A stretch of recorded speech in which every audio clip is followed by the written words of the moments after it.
Got it. Hi. Hi everyone, welcome back to another live stream. Just going to get that out of the way so we don't look at ourselves. Another live stream with Mel and Kate, brought to you by Women's Health and Wellbeing Services.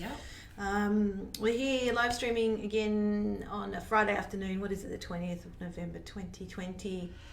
Which is meaning we're close to Christmas. Yeah, yay! No, Christmas is cool. I really do like Christmas. It is. It's the most wonderful time of the year. Yeah! But with that come some stresses. Yeah, definitely stresses. So we're just going to have a little chat between us really about how to manage the stress of Christmas, how you can, I guess, best take care of yourself throughout the chaos. It might be more chaotic this year as well. It's just been a weird year in general, hasn't it? So I suppose you add that extra level of emotion onto it, even going into it, and it feels a bit different.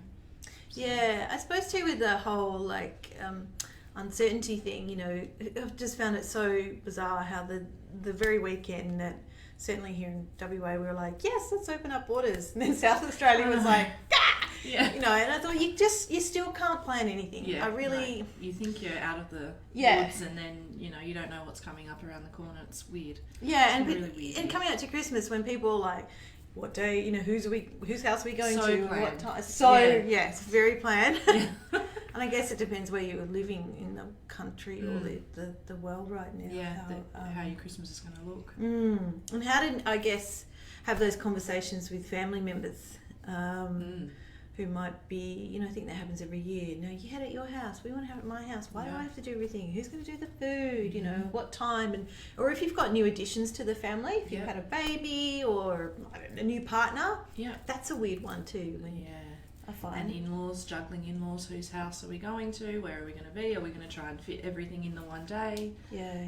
There's a lot. Yeah. There's a lot to try and navigate. Yeah, and you've got to, I think at the end of the day you have to work out what's best for, I mean, it sounds selfish, but work out what's best for you and perhaps your immediate family, particularly if you've got kids and you know that they're just going to be absolutely shattered. Like, who are you trying to please the most? Yeah, I suppose. Because Christmas really should be about, you know, willingly seeing other people and being happy and being together. But that's right. We had a weird Christmas last year because a few of my family members are FIFO workers.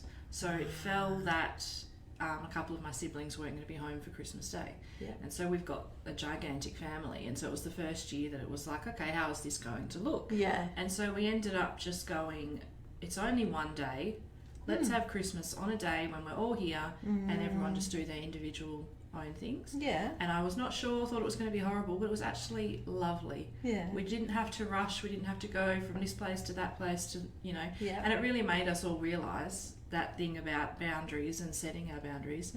It is really important and it is really beneficial if you can just, you know, calmly sit down and go, look, what's actually going to work on this day? Yeah. Can we shift some things to other days? Like, life goes on.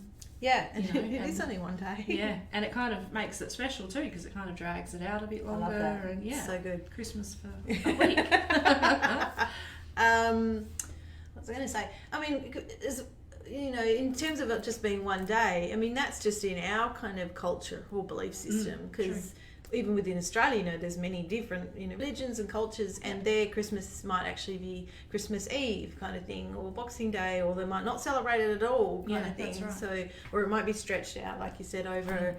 There's nothing wrong with that. No. I think I'm having my second Christmas thing in early January, just because of people are going away, but I'm like, that's all right. That's good. You know, I think that's good. It's like stretching out your birthday for a month. There's no shame in that. You know? There's no shame at all. It's actually a brilliant idea. I think you're right. It comes down to having adult conversations, really, with members of the family about what's realistic and why are we doing this? Yeah. Which sounds really obvious. Yeah, what's the end goal? Well, yeah, exactly. Yeah. So maybe that's a good tip for if, you know, you're starting to feel that level of Christmas stress that just creeps up and you start to feel it. I don't know, I feel like I physically can feel it in my neck sometimes, just going, how can we be in all these places at once? Yeah. Maybe that's a good starting point. Sit down and think, what's the end goal? Who we're going to see and how can we fit this all in? Does it all need to be in one day? Can we spread it out? Can we try and do a few different things? But maybe too, as you were talking then, I thought maybe almost like starting backwards too from the family members who are, I guess, less mobile or have more needs that you might need to accommodate them, or, you know, if you have a really elderly grandparent or something and you're thinking, I don't know if they're actually going to be around next year. Yeah. That's top priority or something. We really want to be able to see them on that day, but everyone else, can we kind of... Yeah, a priority list is a really a good way of putting it. Yeah. You know, yeah. You got to be a little bit tough, I think. Oh, for sure. And if you're someone that's got a new baby... Yes. Yeah. Not that you need permission, but you have our permission to just go, nah, we are just doing whatever works and staying cool.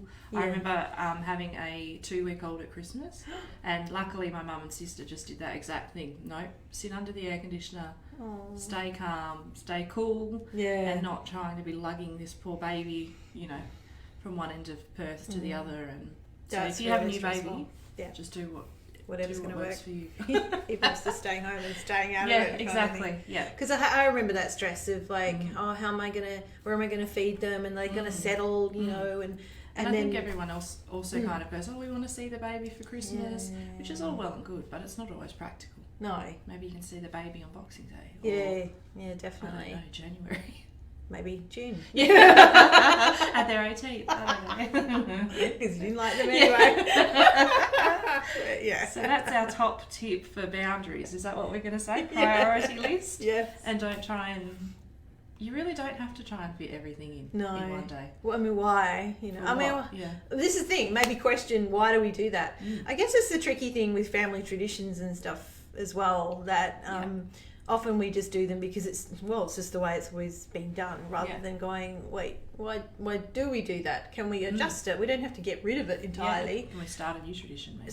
That's a good idea. Yeah, I really like that. Especially when you have new kids coming into the family. It's a great opportunity to start a new way of doing things. Yeah, exactly. So that's sort of one about boundaries at Christmas, because that's a huge thing that impacts, I think, everybody. Yeah, I'm going to be doing another live stream on that. I did a live stream months ago on boundaries, but I thought, Christmas coming up, families, boundaries, so I'll be going into a bit more detail. Oh, cool. That'd be good. About that in December. Another thing that I wanted to pick your brains on and talk about is finances over Christmas. Oh boy, I really should have my friend. I've got a friend, Matt. He does like money coaching and stuff. He's great for all this stuff and being sensible and realistic. Well, it sounds kind of boring to be sensible and realistic, but you have to. But you kind of have to. Yeah. Otherwise, January rolls around. Yeah. And you know, the thing, don't go into debt trying to impress people or trying to. Yeah. You know, I mean, that comes up every year too in the media. You know, always December. There's always these news articles from what are they called, like financial counselors and stuff, going, please don't thrash your credit card prior to Christmas, because and nowadays, as you know, we have Afterpay and Zip Pay and all these. Yeah, that's true.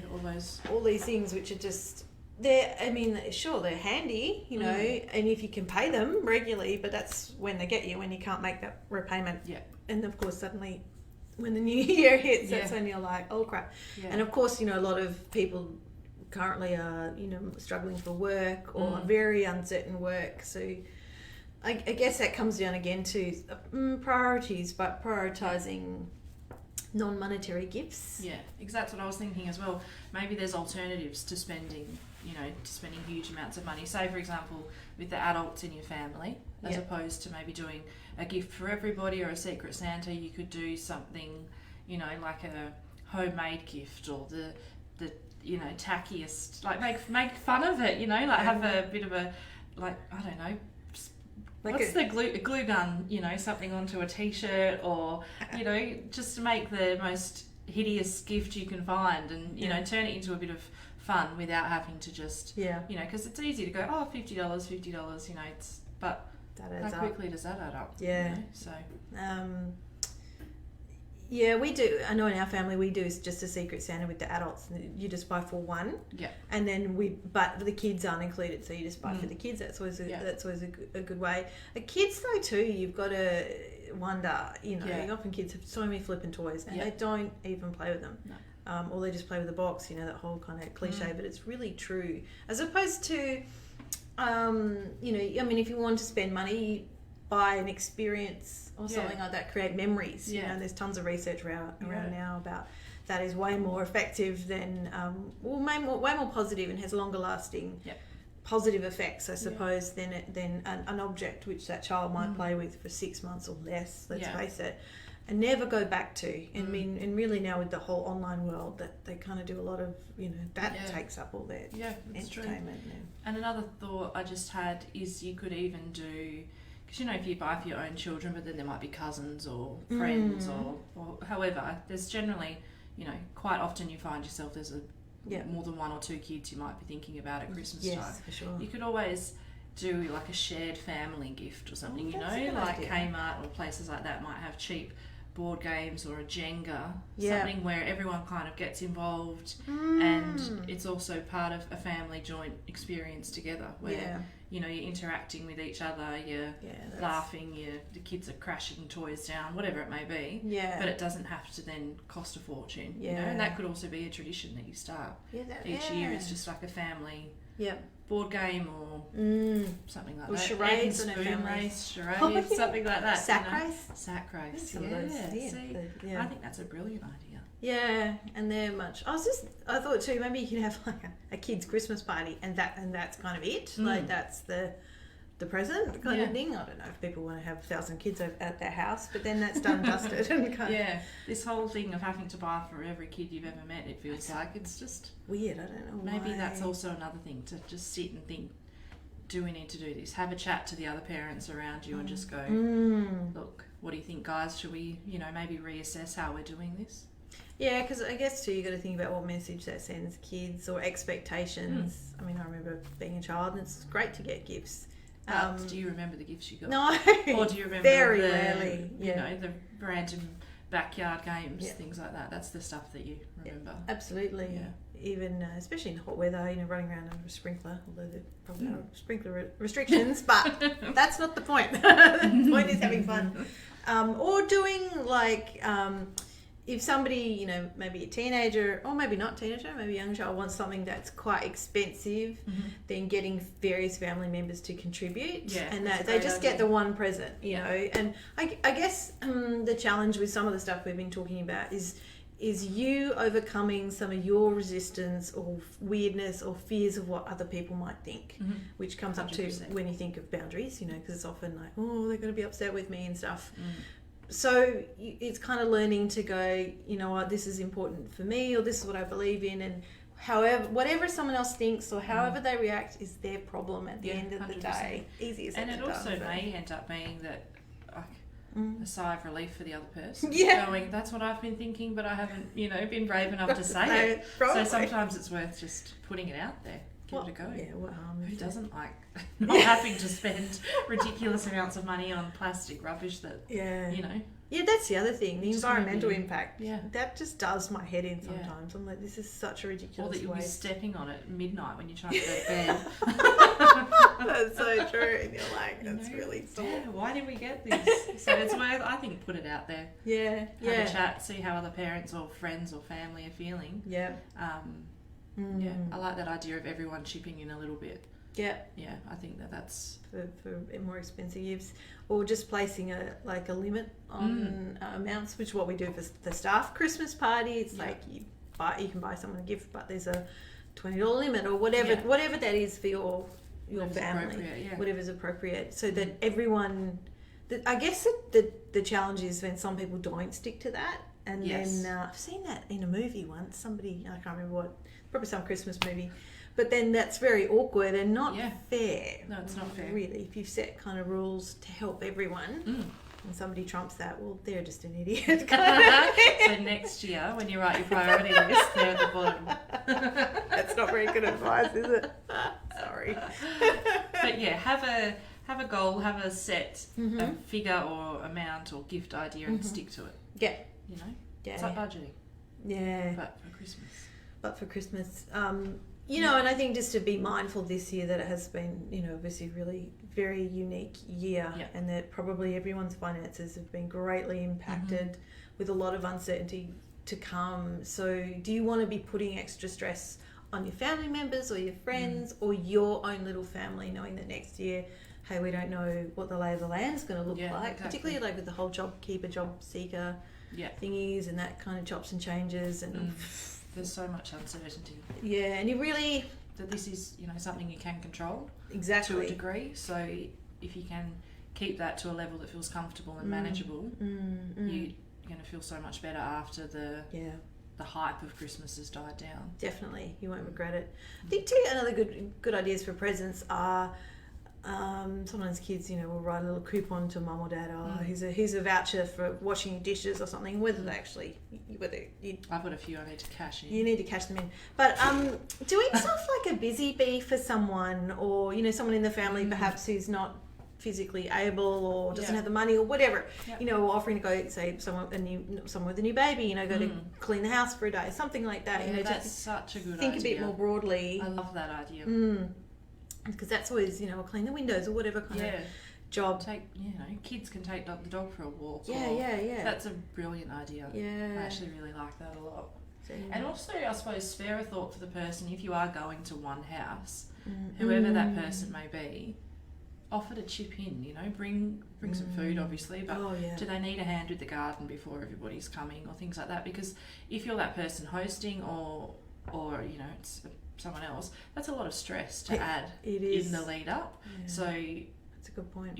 While it's lovely to go somewhere and enjoy that Christmas lovely festive feeling, for that person organising it, there's a lot of work that's led up to that. So just a quick check-in to say, look, actually give me a job, not just say, can I do something? Say, right, what am I going to do to help share the load a bit, that's a good point in terms of how you ask something as well, because often we have good intentions and we're what can I do? Let me know. Don't be silly.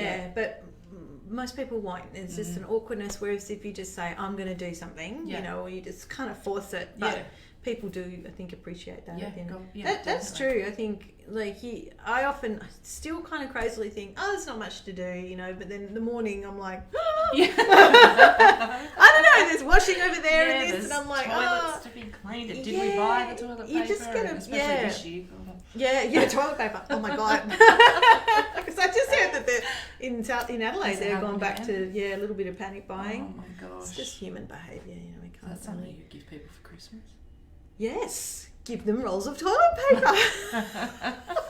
I just thought of another thing: photos. Oh yeah, that's a nice gift, and that doesn't have to be an expensive thing. And how nice! My house is filled with photos. Yeah, I just love being able to look at people at the different stages of their life, and and that can be an inexpensive gift. Yeah. So if you're really stuck, things like photos, or just buy a nice sort of frame that's $5-10 at Kmart. They've actually got really good ones. Yeah, exactly. Who cares? Really, that's it's the thought that counts. I would love that as much as I'd love definitely some big expensive. I don't even know what. And that's the reality as well. I think a lot of us. Nowadays everything is so accessible that we kind of, do we really need all these extra things? So I guess too, you could always ask someone what they want, or create little. I genuinely think this is a good idea of having everyone has their little wish list, and if you're going to buy something for, I don't know, everyone just say in your immediate family or something like that you actually know, rather than just buying random gifts. I think the random gift thing, unless it's a funny thing, it's like $5 or something. Yeah, it's got some. Why? There's such a waste and a stress to that versus getting something for someone they're actually going to use or want, or just a voucher for $10. I mean, or a list. Like I was thinking, for some reason I thought, you could always, somebody who uses apps or wants to get into mindfulness or yoga, you could, I don't know, give them a list of, these are some really good apps that I've researched or something like that. I don't know, just you've got to think outside the box when you're trying to not spend a lot of money.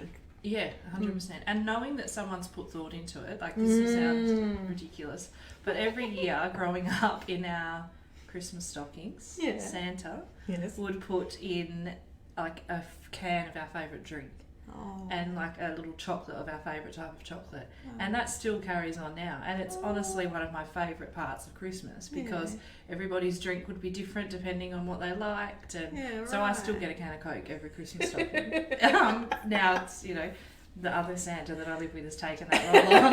But it's that thing of knowing that that's something that, you know, so I don't know, if you've got someone that you know there's a certain type of coffee that they like. That's or, a good idea. You know, just that real thought behind it when you're receiving this gift to go, they actually know me well and they've taken the time to think. Yeah. I would love that. That's a, it's very thoughtful. Yeah. That's such a gift in itself. Yeah, so that's another idea. Well, we don't even do Christmas stocking things. I think at some point we did, but my son's like 16, so he's like, really, give me the big stuff, or the small stuff that's very expensive, electronics or something. No, we still do them. Yeah, it's lovely though. Yeah. Maybe I should do a sneaky one this year for him or something. Yeah, I think so. But that's the magic of Christmas. It is. Yeah, just that everything, you know, there's got to be so much fact behind everything. Sometimes it's okay to just go, that makes me feel nice. Yeah. You know, at the end of the magic of Christmas. Yeah. Finances. Another thing, from a psychologist's point of view, you know, certain times as you progress through the year, certain days can pop up. Birthdays, Mother's Day, Father's Day. Yeah.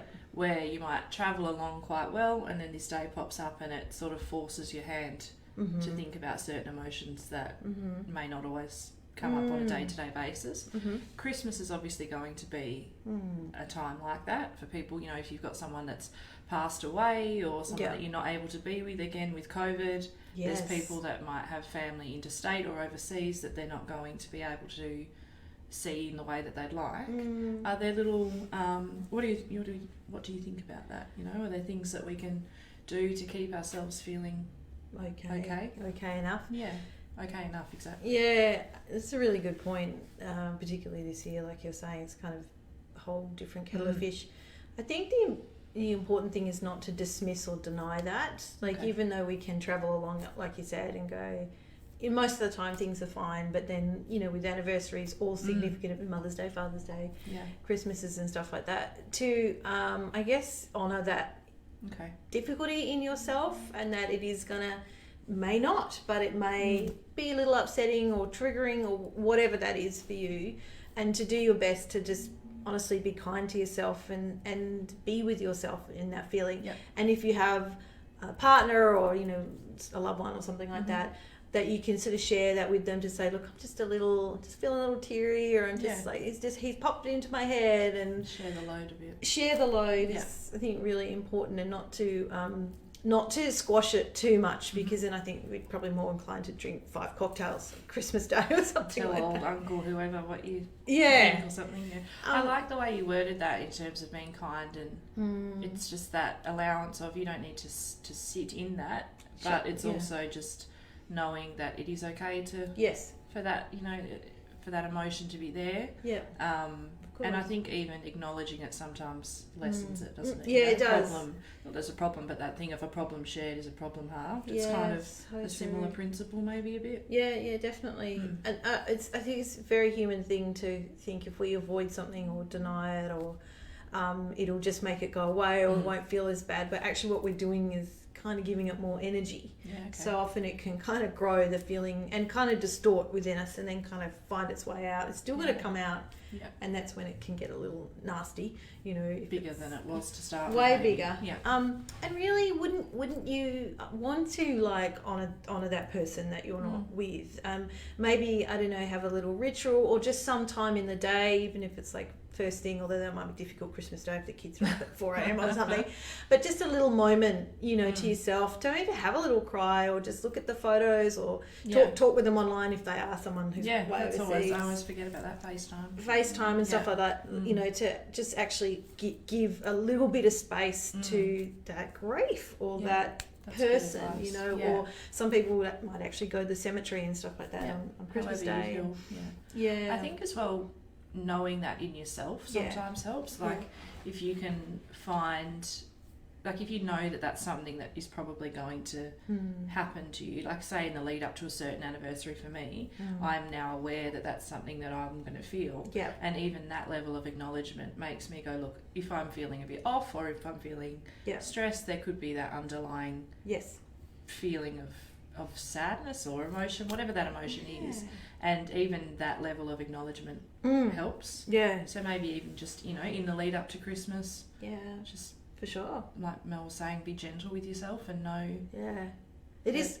Yeah, no, you. Sorry to interrupt. No, you go. No, it is about acknowledgement and validation and self-validation at the end of the day. And there's kind of no need really to suffer even more than you might already be suffering a bit on Christmas Day. And I always feel sorry, touch wood, for families who lose, you know, family members or loved ones around Christmas. Yeah. I just, you know, when you see, you know, news reports and someone in a car accident or something horrendous, and you just think, oh, you know, of all the times, or near your birthday or something like that, and how that will always be with you for the rest of your life, and it'll be this mixed, funny kind of day of all emotions. Because we do have this expectation. I find Mother's Day and Father's Day like that as well. This real, it's meant to just be joy, and joy isn't the only emotion that we're supposed to feel. You know, that's it. We've got a load of different emotions, so I just find it helpful, because it would sort of just hit me out of the blue in the past, and I go, oh, what's that? Why do I feel sad? It's come out of nowhere.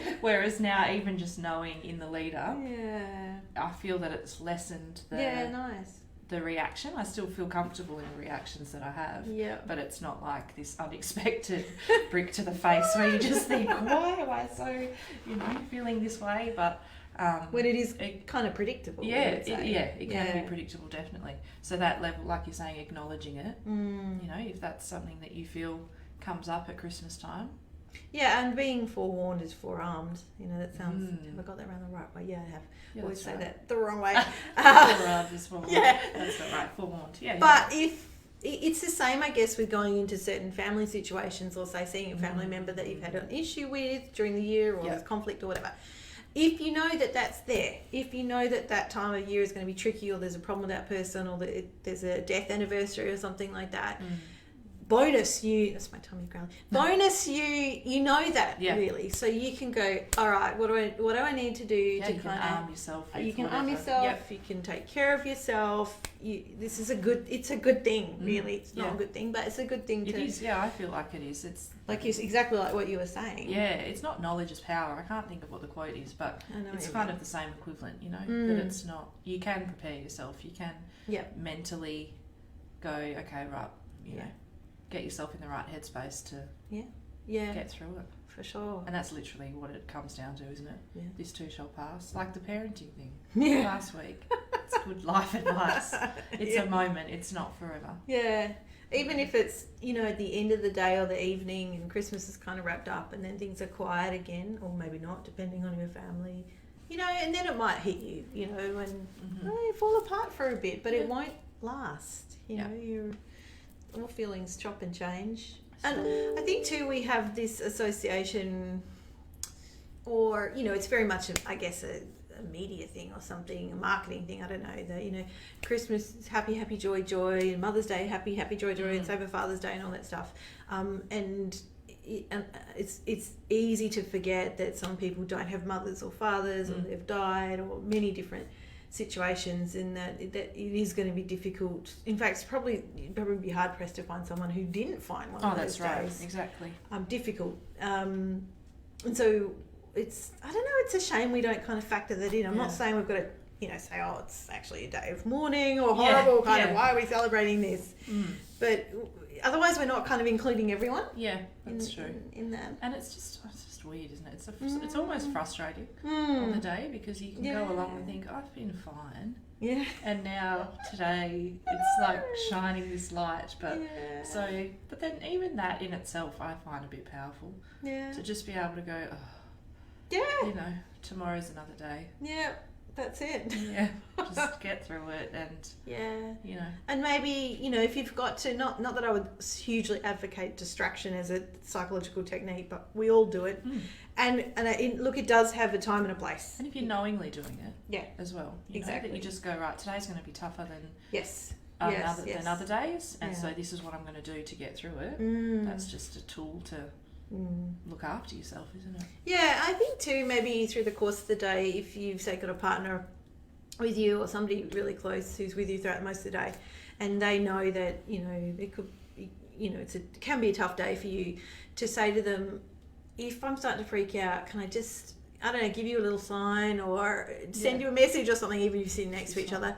And and to excuse yourself, or just say, oh shit, you know, I can feel this wave of emotion coming, so that they're like, oh, I know what's happening with her, you know, and people are like, oh, what's happening? And like, oh, she just needs a moment or something. So you just have the bathroom, something, who knows, something like that. But I think it's very important to have a support person around you, or somebody who knows that it might be a little tricky. Yeah, and that sort of falls back on that plan within yourself as well, doesn't it?